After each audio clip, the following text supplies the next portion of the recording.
বাঙালি ঘরে কচু শাক খান না এমন মানুষ খুঁজেই পাওয়া যাবে না। তো আজকে কী করে এই কচু শাক রান্না করছি পুরো ভিডিওর সাথেই থাকুন। আশা করছি আজকে এই কচু শাকের রেসিপিটা আপনাদের ভালো লাগবে। তো আমি নিরামিষভাবে এই কচু শাকটা রান্না করছি। নমস্কার বন্ধুরা, আমি সীমা রান্না করে সবাইকে স্বাগত জানিয়ে শুরু করছি আজকের রেসিপিটা। তো আমি এই তো কচু শাক নিয়েছি আর কচু শাকগুলোকে কেটে নেব। তো কচু শাক আগের দিন তোলার জন্য একটু পাতাগুলো শুকিয়ে গিয়েছে, যাই হোক যে পাতাগুলো দেওয়া যাবে সে পাতাগুলোই দিয়ে নেব। তো ডাঁটি পাতায় সবগুলো আমি কেটে নিচ্ছি।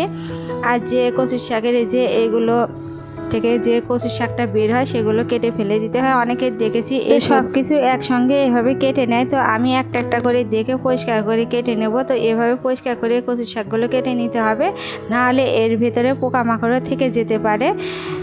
তো বন্ধুরা, আমার চ্যানেলটিকে একটা লাইক করে দেবেন এবং সাবস্ক্রাইব করে আমার চ্যানেলের পাশেই থাকবেন। আর আমার চ্যানেলটিকে শেয়ার করে দেওয়ারও অনুরোধ জানাচ্ছি। আর যারা ফেসবুক থেকে দেখছেন আমার চ্যানেলটিকে লাইক এবং ফলো করে দেবেন। তো যে পাতাগুলো একটু শুকিয়ে গিয়েছে, যা হোক এই পাতাগুলোকে আমি কেটে নিচ্ছি। আর এই পাতা আর ডাঁটা দিয়ে কচুর শাক রান্না করলে টেস্টি হয় এবং খেতেও অনেকটা ভালো লাগে।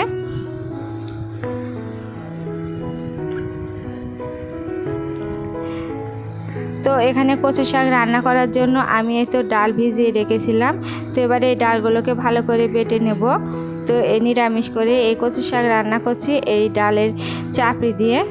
তো এবারে কড়াইতে আমি পরিমাণ মতো জল দিয়ে দিলাম। এবারে কচু শাকগুলোকে সেদ্ধ করে নেব। তো আমি কচু শাকগুলোকে ধুয়ে নিয়েছি, দেখতেই পাচ্ছেন। এবারে আমি এই কচু শাকে সামান্য লবণ দেব, দিয়ে ঢাকা দিয়ে সেদ্ধ করে নেব। তো এই তো ঢাকা খুলে আমি দেখে নেব কচু শাকগুলো সেদ্ধ হয়েছে কিনা। তো একটু নেড়ে চেড়ে নিচ্ছি, মিশিয়ে নিচ্ছি। তো কচু শাকগুলো ভালোভাবে সেদ্ধ হয়েছে।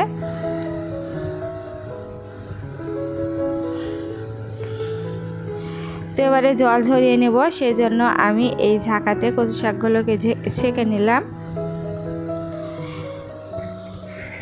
তো আবার ওই কড়াইতে এই তো যে ডালটা আমি বেটে নিয়েছি, এবারে লবণ হলুদ দিয়ে আমি মাখিয়ে নেব। আর বাটনা করার সময় আমি কাঁচামরিচও বেটে নিয়েছি, তো দেখে বুঝতে পারছেন। এবারে সবগুলো উপকরণ আমি ভালো করে মাখিয়ে নিচ্ছি।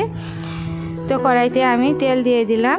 তো তেলটা গরম হয়ে গিয়েছে, এবারে আমি এই ডালের চাপড়ি চাপড়ি করে ভেজে নেব। তো আমাদের আগেকার দিনে মা ঠাকুমারা শুধু একটা করে চাপড়ি করে এভাবে রান্না করতো। তো আমি এইভাবে ছোট ছোট করে চাপড়ি করে নিচ্ছি।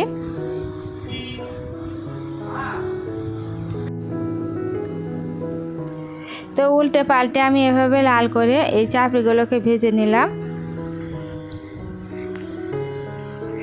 তো এই চাপড়িগুলো ভালো করে লাল করে ভেজে নিতে হবে উল্টে পাল্টে। তো সবগুলো ভাজা হয়ে গিয়েছে, এবারে আমি তুলে নেব।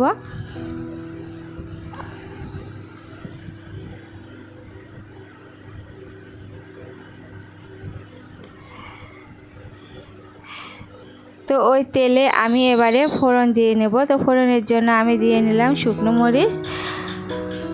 তো একটু বেশি পরিমাণে শুকনো মরিচ দিচ্ছি। আর এবারে দিয়ে দিলাম পাঁচফোড়ন।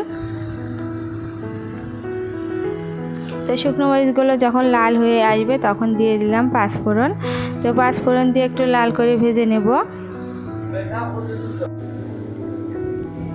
তো পাঁচফোড়নগুলো লাল হয়ে গিয়েছে, এবারে আমি ঝালের জন্য দিয়ে দিলাম কতকগুলো কাঁচামরিচ। তো একটু ঝাল বেশি দেওয়া লাগে, আর আগে আমি কাঁচামরিচগুলো দিয়ে দিলাম যাতে পরে ঝালটা ছেঁচড়ে না হয়, সেজন্য কাঁচামরিচগুলো আগে দিয়ে একটু ভেজে নিচ্ছে। সাথে দিয়ে দিলাম কয়েক টুকরো আম।